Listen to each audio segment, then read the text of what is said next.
Bonjour Gilbert Deray. Bonjour. Merci d'avoir accepté notre invitation. Ça fait 1 an, 91 000 morts. Quand vous voyez qu'un an après, on en est à se reposer la question de savoir comment on va reconfiner, comment on va vacciner, vous attendiez à cela ?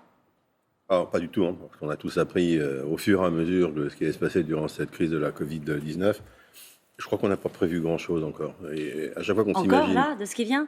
Oui, parce qu'à chaque fois qu'on s'imagine que tout va se calmer, ça ressurgit. C'est une série qui est terrible, et qui malheureusement qui est terrible, mais avec beaucoup de dégâts, avec beaucoup de belles choses, et puis des choses moins bien. Vous dites quand même on a appris.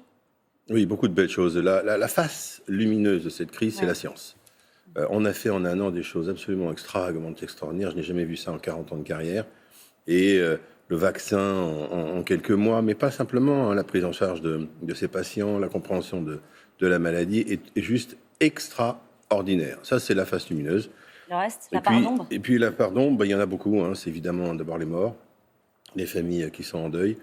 L'utilisation politique de cette crise, je ne parle pas là de la France, mais du monde, avec des dirigeants, je citerai le Brésil, qui, contre vents et marées, ont voulu tenir un cap qui est un désastre pour leur pays, d'autres qui ont utilisé des agents pharmacologiques à titre personnel pour leur carrière, et donc vraiment des événements extrêmement différents. Quand vous voyez, par exemple, qu'il nous manque toujours des lits de réanimation, vous vous dites on n'a pas suffisamment tiré les leçons, on aurait dû aujourd'hui avoir 1000 lits de réanimation de plus. Est-ce que ça aurait été possible, par exemple ? Est-ce que c'est le genre de choses qui vous mettent en colère ?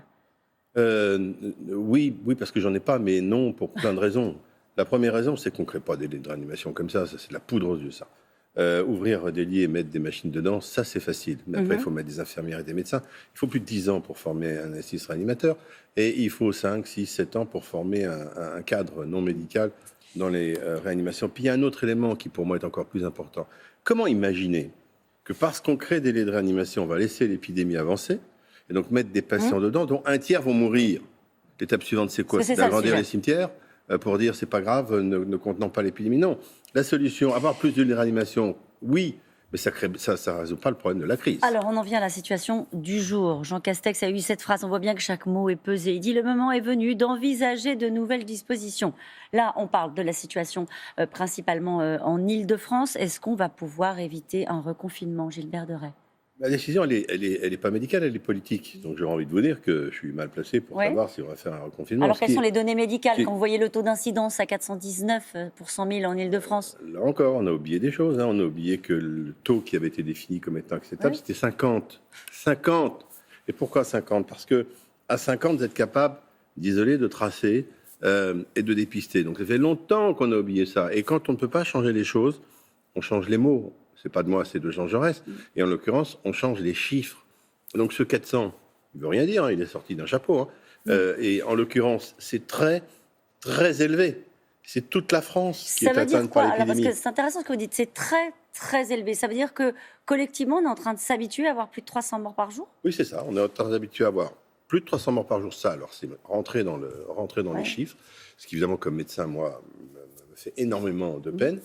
Et on s'est aussi habitué à avoir une épidémie sur toute la France.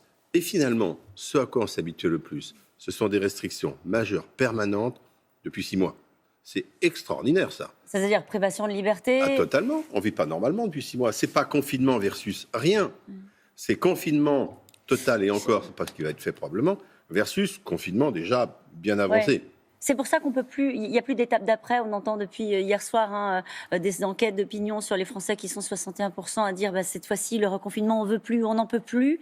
Vous pensez qu'il y aura une acceptation de mesures de restrictions supplémentaires ? Et vous avez raison de souligner qu'il y en a déjà pas mal. Pour ce qui est de l'acceptabilité, elle n'a pas été bâtie.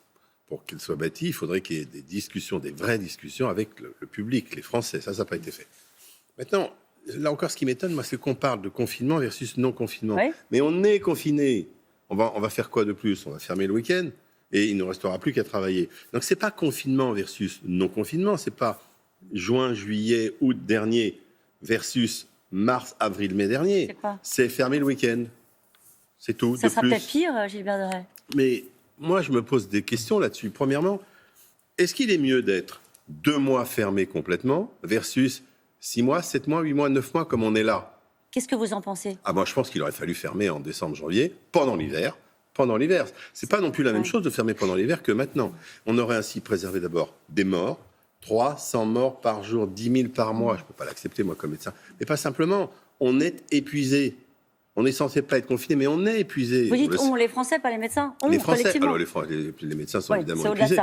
de ça. Mais les donc, Français sont épuisés. C'est ça, c'était avant. Aujourd'hui, là, ça veut dire que ce qui nous attend, si on regarde les chiffres, même si vous dites que parfois les chiffres, ils ont évolué, en tout cas les seuils et les paliers qu'on s'est fixés pendant cette crise-là, ça veut dire quoi? Ça veut dire que si on veut limiter ce nombre de morts, il va falloir fermer sévèrement. Il y a deux logiques. Il y a la logique purement... Alors, elle n'est pas purement sanitaire d'ailleurs, contrairement aussi à ce qu'on veut dire. Il y a la logique sanitaire qui est de dire on aurait dû aller, on ferme le pays pendant 1 ou 2 mois et on essaye de préserver l'avenir.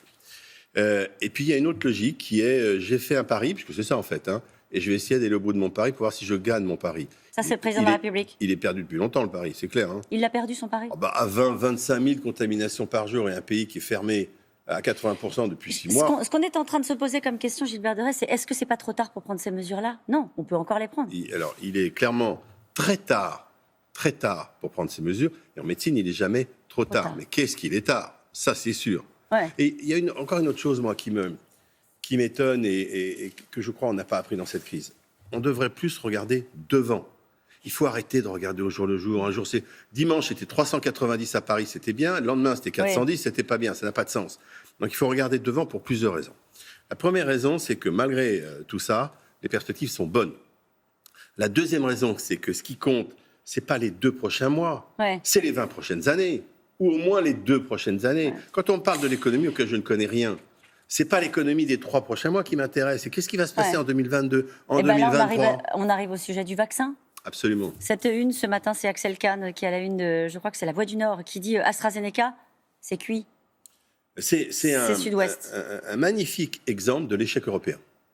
La première chose, c'est qu'on va rappeler qu'il n'y avait pas de raison de suspendre la vaccination AstraZeneca. Il n'y en a pas. Parce que le nombre de ces fameuses thromboses, qui sont des caillots dans le sang, est moins important, écoutez bien, chez les gens vaccinés que chez les non-vaccinés. Donc, est-ce qu'on va dire que le vaccin protège? J'ai bien dit, est-ce que le vaccin protège? On ne va pas le dire.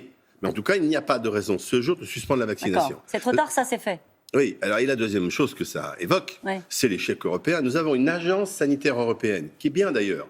Eh bien, elle a été mise de côté et chacun s'est précipité dans son coin. Donc, alors après l'échec de l'achat des vaccins, on a maintenant l'échec de la gestion des vaccins. Est-ce que vous croyez sincèrement, Gilbert Deray, qu'on peut retrouver collectivement la confiance dans ce vaccin? Est-ce qu'il suffira que le Premier ministre se vaccine avec du AstraZeneca, parce que c'est ce qu'il a dit hier, pour qu'on retrouve la confiance? Alors, c'est bien qu'il le fasse, ça ne va pas suffire, on va ramer et on va y arriver.